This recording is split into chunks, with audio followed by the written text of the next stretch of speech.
Pemirsa, terima kasih Anda masih bersama dengan kami dalam Berita Papua hari ini. Dan bagi Anda yang baru saja bergabung bersama kami, akan kami sajikan kembali berita utama kami di hari ini. Berikut cuplikan.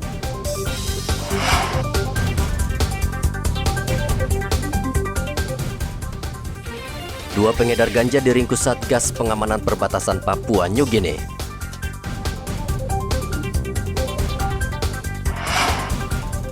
Unjuk rasa penolakan daerah otonomi baru di Merauke dibubarkan polisi.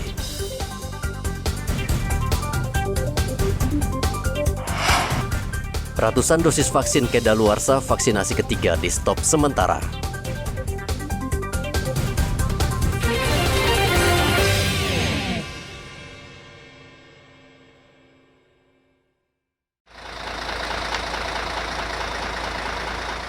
Tempat pembuangan akhir TPA Koya Koso Kota Jayapura Ahad kemarin terbakar. Kobaran api dengan cepat meluas membakar tumpukan sampah yang kering. 4 mobil damkar dan 1 mobil meriam air milik Polresta Jayapura dikirim untuk memadamkan api agar tidak meluas. Penjabat Wali Kota Jayapura Frans PK meninjau langsung kebakaran di TPA Koya Koso. Ia mengatakan pemerintah kota Jayapura telah berkoordinasi dengan tokoh adat pemilik hak ulayat untuk mengaktifkan sementara waktu TPA Nafri yang pernah digunakan pemerintah untuk menampung sampah masyarakat. Oleh karena sampah dari masyarakat kota Jayapura tidak pernah berhenti, sampah akan terus ada. Karena itu langkah yang diambil juga adalah selain kita menggunakan atau menyiapkan lokasi di sini di TPA Koso untuk menampung sementara, kita juga tadi sudah melakukan komunikasi dengan Bapak untuk Kampung Nafri, Bapak Daniel Abi, untuk meminta izin kita menggunakan membuka sementara TPA Nafri yang pernah waktu lalu kita gunakan ya sementara.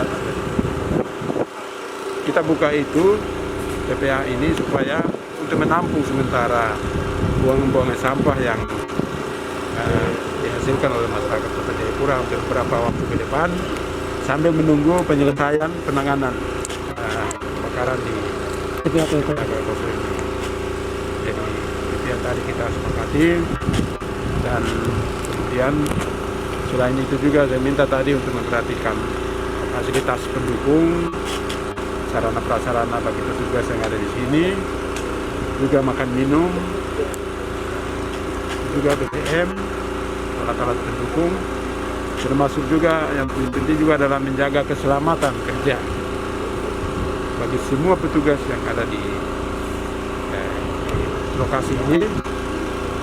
Dan saya juga minta tadi untuk menyiapkan satu tempat posko untuk semua unsur terkait. Di situ bisa juga diskusikan bagaimana penanganannya di lapangan, lalu juga untuk tempat untuk alat kesehatan juga, dan juga makan minum dan lain sebagainya. Tempat pembuangan akhir TPA Nafri sejauh ini bisa menampung sementara sampah yang dihasilkan masyarakat kota Jayapura sambil menunggu perbaikan TPA Koya Koso.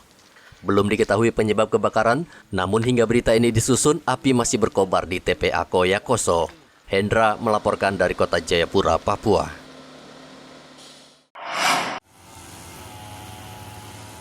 Polisi kembali menangkap 2 orang wanita yang terlibat arisan online dengan kerugian hingga puluhan juta rupiah.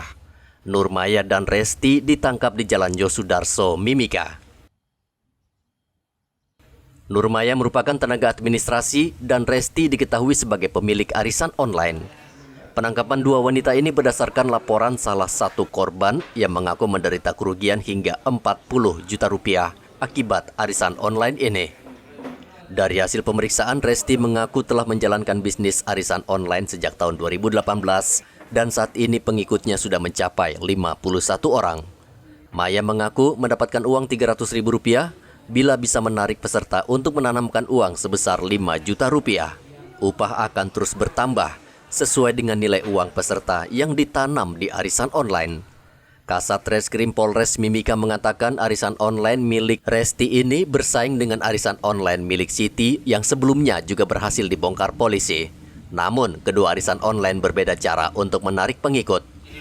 Reski ini karena dari Princess Iki dia kasih turun harga, jadi dikasih tinggi harga bonusnya, makanya rata-rata beberapa minggu yang terakhir ini itu lari semua ke Princess Iki, makanya kerugiannya Princess Iki itu lebih besar banyak yang di Princess Iki yang lebih ketipu karena dia mengejar para pelanggan, para korban-korban ini supaya lebih tertarik dengan memberikan bonus yang tidak wajar. Kalau sementara kita sudah mengamankan 3 orang yang mana dari 3 LP yang berbeda. 2 LP yang pertama itu tersangkanya Princess Iki ataupun Siti Reskita. Dan untuk LP tadi yang saya sebutkan itu dengan tersangkanya 2 orang, selaku owner itu Reski dan selaku adminnya adalah saudara Maya. Untuk pengikutnya itu kurang lebih 51 orang untuk saudara Reski, kalau untuk saudara Princess Iki itu 150. Modusnya sama. Bilang ini sebenarnya lebih pada investasi bodong ya, arisan jauh. Kita sudah miliar, mungkin kalau semuanya ya itu sudah berkira hampir 4 M. Dari 2 tersangka?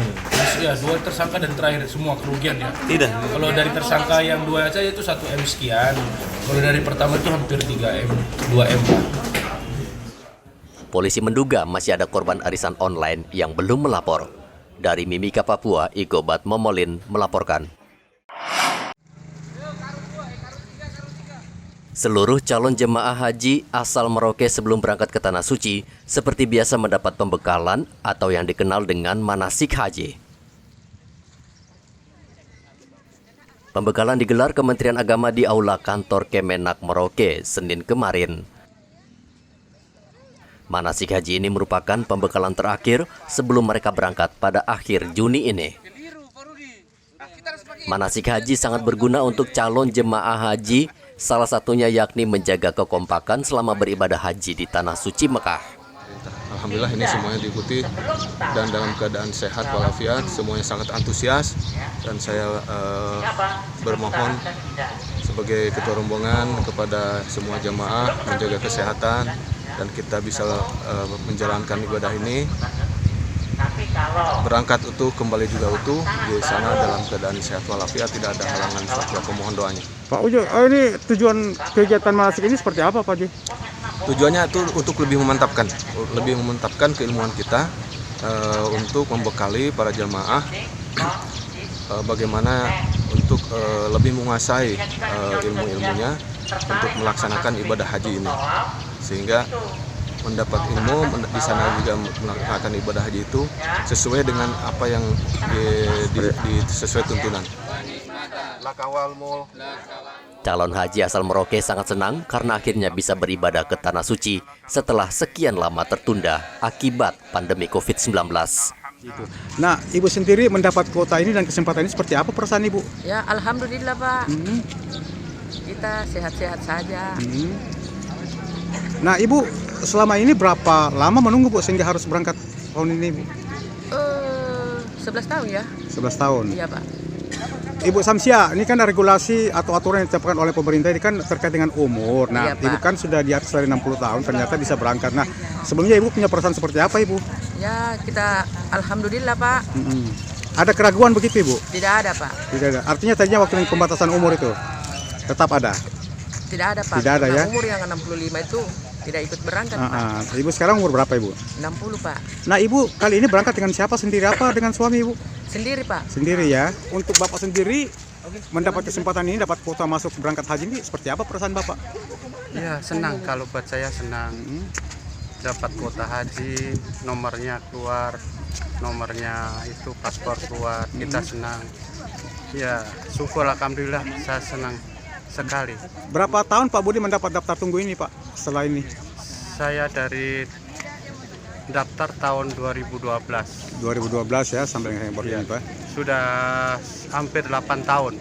Hampir 8 tahun. Ya. Pak, adanya terkait dengan regulasi umur dari pemerintah Arab Saudi dan Indonesia, sebelumnya Bapak ada keraguan Pak. Umur berapa tahun sekarang Pak? Sekarang saya umur menjelang 54. 54 tahun. Ya. Artinya dengan adanya aturan seperti itu, apa sempat terpikir oleh Bapak bahwa akan berangkat atau tidak seperti itu, Pak? Ya, saya itu cuma bersyukur saya berangkat atau tidak. Begitu. Soalnya saya itu tergantung dari atas sana, dari kementerian, dari Arab Saudi. Umpama kita punya nomor keluar, tidak keluar, saya juga bersyukur. Ke-56 calon jemaah haji asal Merauke akan berangkat ke Mekah lewat embarkasi Makassar pada akhir Juni nanti. Muhammad Ridwan melaporkan dari Merauke, Papua.